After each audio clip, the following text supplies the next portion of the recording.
jam 11 kita di muka kamar orang dong. Bendera apa bilang, dia bilang Ketika kita keluar rumah, hal pertama yang kita lihat adalah rumah-rumah tetangga. Biasanya ada satu atau dua di antara rumah tersebut merupakan saudara kandung atau saudara sepupu. Karena masih satu keluarga, kita lebih merasa aman untuk tinggal di pemukiman tersebut. Hal ini membuat para orang tua tak terlalu risau jika anak-anak mereka bermain di sekitaran rumah. Bila waktu bermain habis, orang tua akan pergi berkeliling mencari anak-anak mereka. Apalagi jika anak itu masih berusia di bawah 10 tahun. Dengan lucunya, sang anak ternyata bermain di rumah sepupunya sendiri. Begitulah kira-kira gambaran keluarga yang tinggal di desa. Si anak tak mungkin pergi jauh, paling hanya ke sebelah rumah. Namun kejadian tak terduga terjadi di daerah Boltim, Sulawesi Utara. Seorang anak berusia 8 tahun tidak pernah pulang ke rumahnya lagi setelah dicari-cari hingga pelosok desa. Sebelum mengetahui lebih lanjut, alangkah baiknya untuk tekan tombol subscribe dulu agar teman-teman semua bisa update tentang video menarik dari saya. Di sini saya akan membagikan cerita true crime kriminal yang tentunya menambah wawasan kalian tentang keadaan dunia saat ini. Jangan lupa siapkan hati dan pikiran kalian untuk menjadikan kasus ini sebagai pelajaran.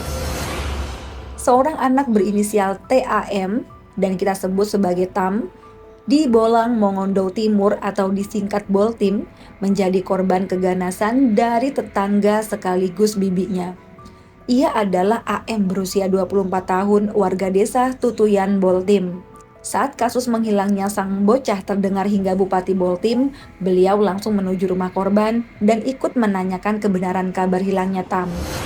Terlihat dalam video rekaman warga. Saat itu, orang tua Tam terlihat lemas berduka dan tak mampu berbicara. Akhirnya, keluarga mewakilkan bibi korban, AM, dan Bapak Bupati langsung menanyai perihal menghilangnya Tam. Dijelaskan dengan sangat rinci dan penuh percaya diri, wanita dari neraka itu menceritakan detik-detik menghilangnya Tam. Diyakini, Tam terlihat terakhir pada pukul 11 siang. AM memberikan keterangan palsu jika Tam datang ke rumahnya bersama teman-teman lalu pergi. Di situ AM tidak tahu menau Tam hendak kemana. AM mengira Tam hanya bermain di sekitar rumah tetangga. Namun saat pukul 4 sore, Tam tidak kunjung pulang ke rumah. Ini membuat orang tuanya cemas. Lalu mencari-cari anak gadisnya itu hingga ke ujung desa. Ia juga menanyai AM, namun AM mengaku tidak melihat anak itu. Warga dan Bapak Bupati ikut serta mencari keberadaan Tam yang diharap masih ada di rumah tetangga atau berada di dalam desa. Waktu berlalu dan tetap hasilnya nihil. Orang tua Tam sangat panik. Mereka menangis, juga para warga ikut gelisah. Karena mengingat gadis cantik itu yang baik dan tak mungkin dia pergi dari desa tanpa sepengetahuan orang tuanya. Waktu berganti malam. Masyarakat tak gentar untuk mencari keberadaan Tam. Mereka yang awalnya mencari agak jauh dari kediaman korban, kini mereka mencari di dekat rumah saja. Dan pada akhirnya di jam 8 malam, tubuh seseorang ditemukan di area selokan di perkebunan kelapa. Tubuh itu sudah terpisah antara kepala dan badannya.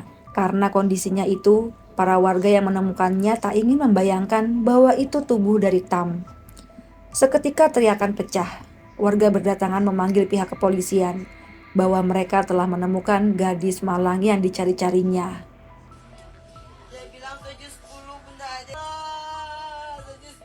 Sontak, keluarga yang mengetahui hal itu langsung pingsan di tempat. Tubuh korban langsung dibawa ke puskesmas untuk diperiksa. Bahkan pelaku AM ikut datang ke puskesmas dengan sesekali tertunduk pura-pura menangis.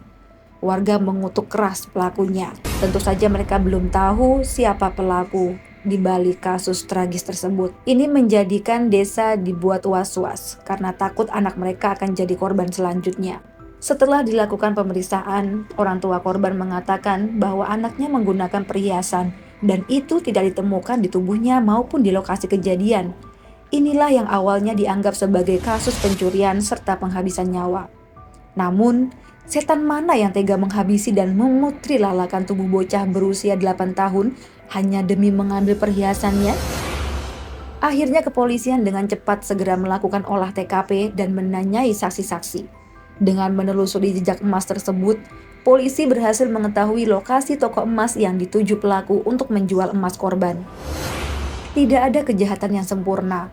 Sekuat apapun pelaku menyembunyikan dan juga sehebat apapun dramanya, Allah tetap akan membuka jalan kebenaran. Akhirnya polisi menangkap AM, bibi korban. Keluarga yang mengetahui hal itu bagaikan perumpamaan sudah jatuh tertimpa tangga. Rupanya sang bibi lah yang dengan kejam melakukan semua itu. Ada enggak kata-kata sebelum mengakhiri? Ada buat hadiah bunda apa gitu. Tapi nggak enggak rasa ini ya, tetap karena rasa terusnya. Adanya kejahatan ini bermotifkan keinginan pelaku untuk menguasai harta korban, yaitu berupa gelang dan cincin. Pelaku menyiapkan rencana itu sejak 3 hari sebelumnya, dan pisau yang digunakan sudah diasah berkali-kali. AM beraksi pada hari Kamis sekitar pukul 11 siang. Awalnya ia mengajak korban ke belakang rumah untuk mengambil sayur.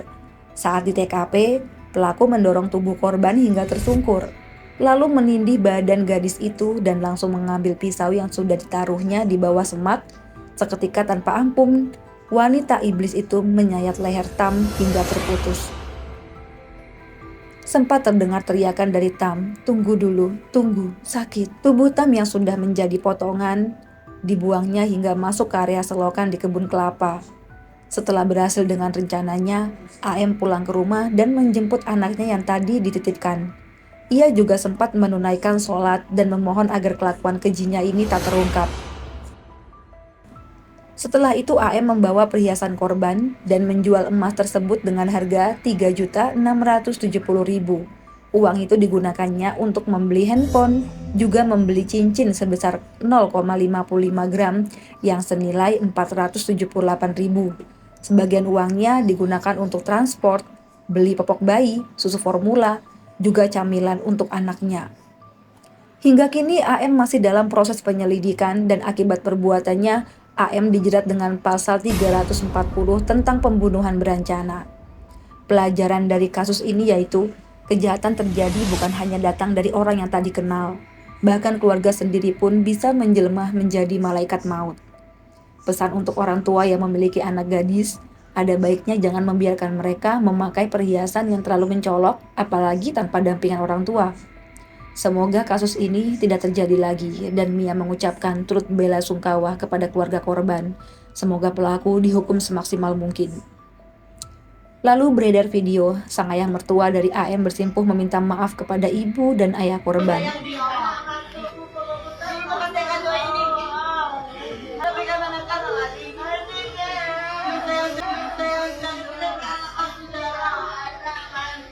Tangisan mengiringi proses pemakaman korban. Semoga Allah memberikan kita rezeki yang halal dan barokah, sehingga tidak ada lagi kejahatan di bumi ini. Amin ya robbal alamin. Mia undur diri dulu, mohon maaf jika ada salah-salah kata dalam pembuatan video ini. Bye.